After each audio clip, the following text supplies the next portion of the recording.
Hi dears, ഇന്നത്തെ നമ്മുടെ special recipe എന്ന് പറയുന്നത് ഒരു നാടൻ കണവ തോരനാണ്.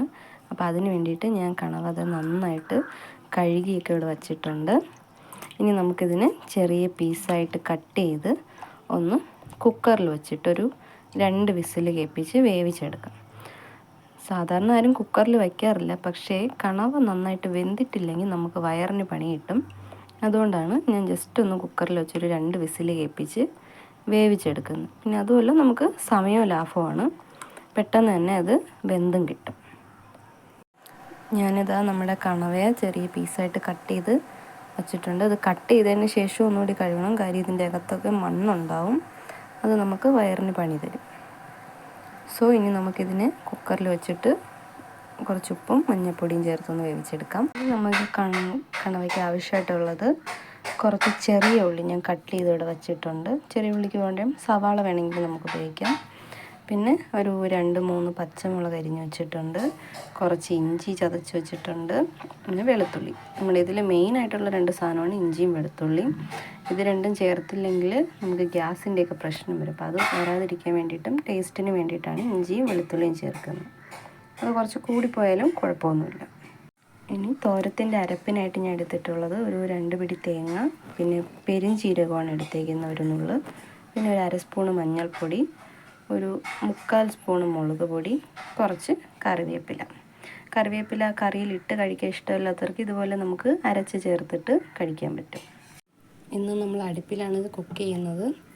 അപ്പോൾ ഒരു ചട്ടി അടുപ്പത്ത് വെച്ച് ചൂടാക്കാം. അതിലേക്ക് നമുക്ക് വെളിച്ചെണ്ണ ഒഴിച്ചു കൊടുക്കാം.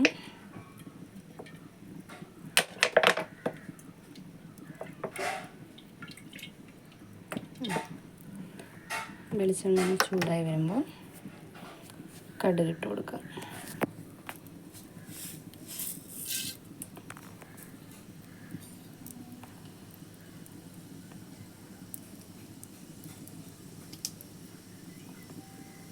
നമ്മുടെ കടുക് പൊട്ടിയിട്ടുണ്ട്. ഇനി കറിവേപ്പിലയും എടുത്ത് ചേർത്ത് കൊടുക്കാം.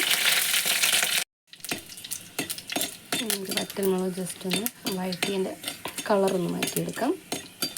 നമുക്ക് എടുത്ത് വെച്ചിരുന്ന ഇഞ്ചി വെളുത്തുള്ളി പേസ്റ്റും പച്ചമുളകും കൂടി ഈ എണ്ണയിലിട്ട് നന്നായിട്ടൊന്ന് വഴറ്റി കൊടുക്കാം.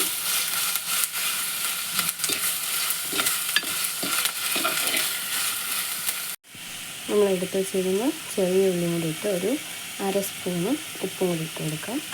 ഉപ്പ് കുറച്ചിട്ടാൽ മതി, പിന്നീട് നമുക്ക് നോക്കിയിട്ടില്ല എന്നുണ്ടെങ്കിൽ കുറച്ചുകൂടി ചേർത്ത് കൊടുക്കും. കാര്യം നമ്മൾ കണവ വേവിച്ചപ്പോൾ കുറച്ച് ഉപ്പിട്ടിട്ടുണ്ട്.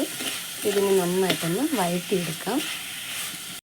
അപ്പോൾ നമ്മുടെ തോരനിൽ ചെറിയ ഉള്ളിയൊക്കെ നന്നായിട്ട് വഴണ്ട് വന്നിട്ടുണ്ട്. ഇനി ഇതിലേക്ക് അരച്ച് വെച്ചിരിക്കുന്ന അരപ്പ് ചേർത്ത് കൊടുക്കാം. അരപ്പിട്ടിട്ട് നന്നായിട്ടൊന്ന് അരപ്പ് ഈ ഉള്ളിയൊക്കെ കൂടെ നന്നായിട്ടൊന്ന് മിക്സ് ചെയ്ത് കൊടുക്കാം. എന്നിട്ട് അരപ്പ് 5 മിനിറ്റ് ചൂടാകുമ്പോൾ നമുക്ക് വേവിച്ച് വെച്ചേക്കുന്ന കണവ ഇതിലോട്ട് ചേർത്ത് കൊടുക്കാം. നമ്മൾ വേവിച്ച് വെച്ചിരിക്കുന്ന കണവ ഞാൻ ഇതിനകത്തോട്ട് തട്ടിയിട്ടുണ്ട്. ഇനി അരപ്പും കണവയെല്ലാം കൂടി നമുക്കൊന്ന് മിക്സ് ചെയ്ത് കൊടുക്കാം. കണവ വേവിക്കുമ്പോൾ പ്രത്യേകം ശ്രദ്ധിക്കുക, വെള്ളം ഒഴിക്കരുത്. കണവയിൽ തന്നെ വെള്ളമുണ്ട്, ആ വെള്ളത്തിലാണ് കണവ വേവുന്നത്. ഇനി നമുക്കിതിനൊരു 10 മിനിറ്റ് ഒന്ന് അടച്ചു വെച്ച് വേവിച്ചെടുക്കാം. ഓൾറെഡി കണവ വെന്തിട്ടുണ്ട്, എന്നാലും മസാല പിടിക്കാൻ വേണ്ടിയിട്ടൊരു 10 മിനിറ്റ് അടച്ചു വയ്ക്കാം. നമുക്ക് തുറന്ന് വെച്ച് വെള്ളം വറ്റിച്ചെടുക്കാം.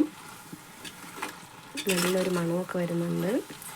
നമുക്കിതിലോട്ടൊരു 1/2 സ്പൂണ് ഗരം മസാലപ്പൊടി കൂടെ ചേർത്ത് കൊടുക്കാം. അതിന് വേണ്ടിയിട്ട് കുറച്ച് കുരുമുളക് പൊടി കൂടെ ചേർത്ത് കൊടുക്കാം. നമുക്കിതിലേക്ക് ഒന്നും ചേർക്കാനില്ല. ഇതിൽ നന്നായിട്ട് ഇളക്കി ഇതിൻ്റെ ആ വെള്ളമൊക്കെ നന്നായിട്ട് വറ്റിച്ച് ഡ്രൈ ആക്കി എടുക്കാം.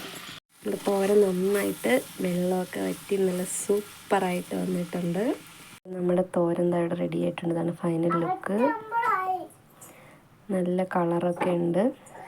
നമുക്ക് ചൂട് ചോറിൻ്റെ കൂടെയൊക്കെ കഴിക്കാൻ പറ്റിയ നല്ലൊരു കോമ്പിനേഷനാണ്. കഴിക്കുമ്പോൾ നന്നായിട്ട് ചവച്ച് വേണം ഇത് കഴിക്കാനായിട്ട്.